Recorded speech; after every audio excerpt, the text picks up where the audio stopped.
හයි එනවද යන්න අපිත් එක්ක පුංචි චාරිකාවක්. කොහෙද යන්නේ කියලා දැනටමත් දන්නවා ඇතිනේ. මිහින්තලේ ඉඳලා දඹුල්ලට, දඹුල්ලේ ඉඳලා කවුරුත් දන්න ලෝක ප්‍රසිද්ධ සීගිරිය බලන්න. ඉතින් අපි මුලින්ම කරේ දඹුල්ල ස්ටෑන්ඩ් එකට ඇවිල්ලා දඹුල්ල ස්ටෑන්ඩ් එකෙන් සීගිරිය බලා යන බස් එකට ගොඩ වෙච්ච එක.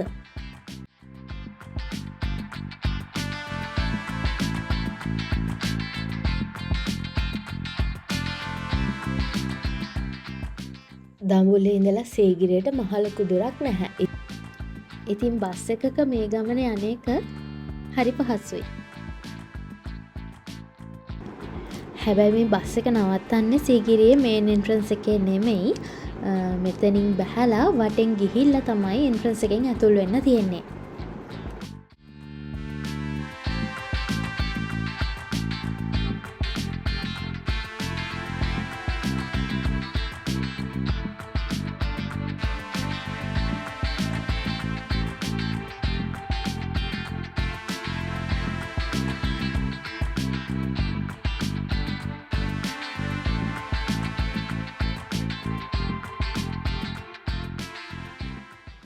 ඉතින් ඒ පාර කෙළවරට ආවම මේ විදියට මේන් එන්ට්‍රන්ස් එක තියෙනවා.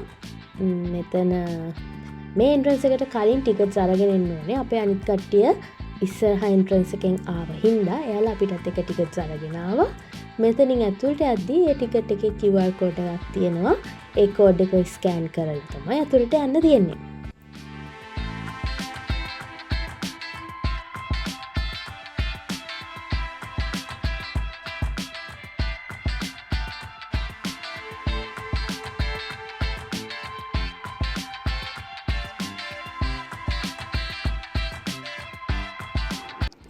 අපි මේ ගමන ගියේ රජයේ නිවාඩු දවසක. ඉතින් රජයේ නිවාඩු දවසක හෝ මොනෑම නිවාඩු දවසක සීගිරිය වගේ තැනක් බලන්න යනවා නම් ලොකු ක්‍රවුඩ් එකකට මුහුණ දෙන්න ලෑස්තිලා යන්න සිද්ධ වෙනවා කියලා මම මේ ගමනේ ඉගෙන ගත්ත දෙයක්. මොකද ඔයාලට පේනවා ඇති මේ වීඩියෝ ක්ලිප්ස් වල උනත් ගොඩාක් ලොකු සෙනගක් ඉන්නවා. සීගිරිය උඩටම පඩිපෙළ වලින් නැගලා යන්න තියෙන හින්දා සෙනගත් එක්ක පොලිමේ ඉන්න ගියාම ටිකක් මහන්සිය වැඩි, ටිකක් අමාරුයි.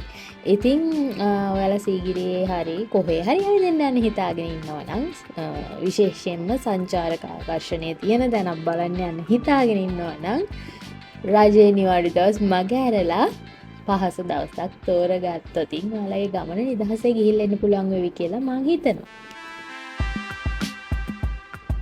සීගිරියේ ඉතිහාසය ගැන හොයාගෙන යද්දී බොහෝ පිරිස් මත පළ කරනවා මේ ප්‍රදේශය ප්‍රාග්ඓතිහාසික යුගය තුලදී ජනාවාස වෙලා තිබෙන්නට ඇති කියලා.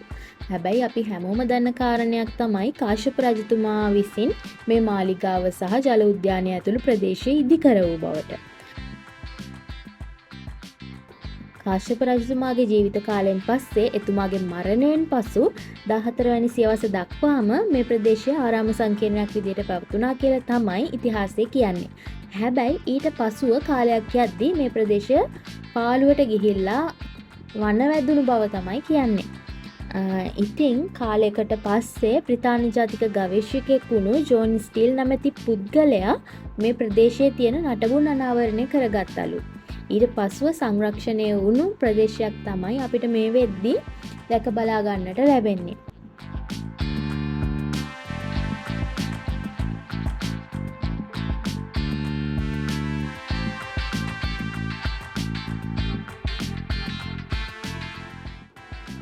ඒ වගේම මීට හාත්පසින්ම වෙනස් කතාවන් කීපයකුත් සීගිරිය ගැන ඉතිහාසයේ සඳහන් වෙනවා. සමහරු කියනවා සීගිරියේ මුල් නිමවුම්කරුවා වෙන්නේ ධාතුසේන රජතුමා කියලා. පිය රජතුමා සිහිවීම පිණිස කාශ්‍යප රජතුමා එහි වැඩ කටයුතු නිම කළා කියලත් කියනවා. ඒ වගේම ඉතිහාසයේ කියවද්දී අපිට හම්බෙන දෙයක් තමයි කාශ්‍යප රජු කියන්නේ විනෝදකාමියෙක් කියලා. ඉතින් තවත් සමහරු කියනවා සීගිරිය විනෝද මාලිගාවක් ලෙස කාශ්‍යප රජතුමා විසින් ඉදිකර වූ බවට. ඉතින් මේ වගේ එකිනෙකට වෙනස් කතාන්දර බොහොමයක් තියෙනවා. හැබැයි හරි කතාව මොකක්ද කියලා කවුද හරියටම සීගිරිය ඉදිකරේ කියලා හරියටම කියන්න පුළුවන් කෙනෙක් නැහැ. ඉතින් ඉතිහාසය කියවද්දී අවසාන වශයෙන් අපිට එන්න පුළුවන් නිගමනය තමයි සීගිරිය නිම කළේ කාශ්‍යප රජතුමාගේ මැදිහත් වීමෙන් කියන එක. ඉතින් ඔයාලා දන්නවනේ යුනෙස්කෝ සංවිධානය විසින් මේ සීගිරිය කියන ප්‍රදේශය එහෙම නැත්නම් මේ සීගිරිය කියන පර්වතය ලෝක උරුමයක් බවට නම් කරලා තියෙනවා කියලා. ඒ වගේම කියනවා ලෝක පුදුම 7ක් ගැන කතා කරනවානේ. ඉතින් ලෝකයේ 8 වන පුදුමය කියලාත් කියනවා මේ සීගිරිය. ඉතින් මේ ගැන කතා කරද්දී සීගිරියේ විශේෂ නටබුන් අතරින් වැදගත්ම ස්ථානයක් ගන්නේ සීගිරි බිතුසිතුවම්.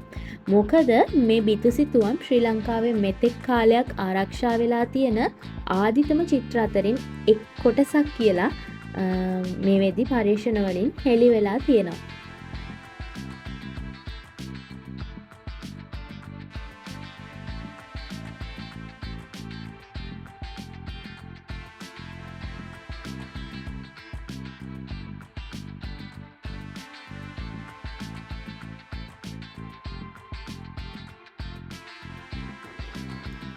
ඉතින් මේ සීගිරි චිත්‍ර ගැන එක එක පුද්ගලයාගෙන් පුද්ගලයාට කියවීම වෙනස් වෙනවා. සාමාන්‍යයෙන් තියෙන පොදු මතයක් තමයි මේ චිත්‍රවල දැක්වෙන්නේ කාශ්‍යප රජතුමාගේ අන්තපුර ස්ත්‍රීන්ය කියන එක. හැබැයි ඊට වෙනස් මත කීපයකුත් තියෙනවා.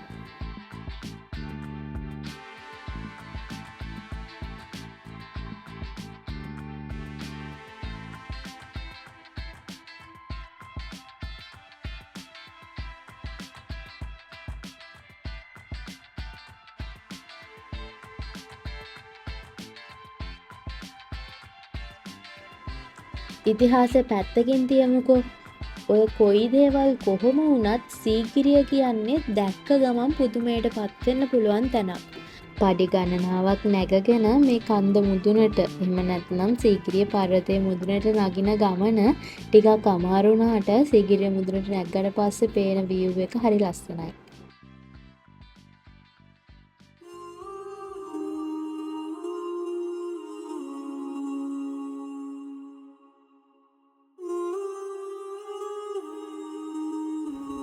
මේ ඔයාලට ඈතින් පේන්නේ පිදුරංගල කඳු මුදුන. පිදුරංගලත් පහුගිය කාලේ සමාජ මාධ්‍යවල හරියට ප්‍රසිද්ධියට පත් වුණා මතක ඇතිනේ.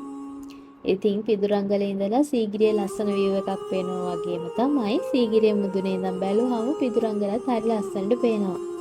ඒ විතරක් නෙමෙයි වටපිටේ තියෙන ගොඩක් දේවල් ගොඩක් ඈතට යනකම් සීගිරිය මුදුනේ ඉඳන් බලද්දි අපිට පේනවා.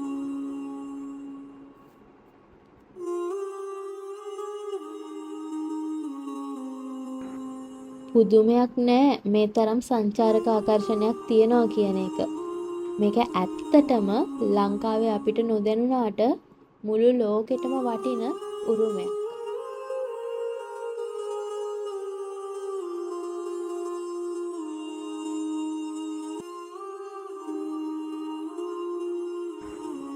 ඉතින් ඔයාලත් නිවාඩු පාඩුවේ කවදා හරි දවසක නෙවෙයි ඉක්මනටම දවසක ගිහිල්ලා සීගිරිය බලන්න කියලා ආරාධනා කරන ගමන් මේ වීඩියෝ එක අදට ඉවර කරනවා.